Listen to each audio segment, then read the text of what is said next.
বাজারে গিয়েছিলাম ভাই, এই সবেই এলাম। এই যে বাবু ওখান থেকে পড়তে গেছিলো, আমার সাথে গিয়েছিল। এই চিংড়ি মাছ নিয়ে এসছে,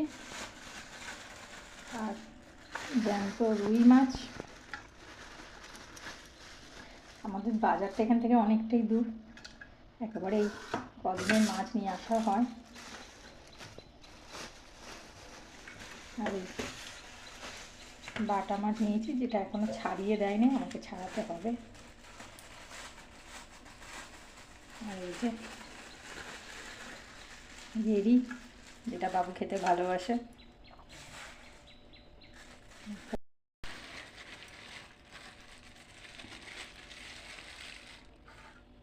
এই সব এখন পরিষ্কার করে নেব।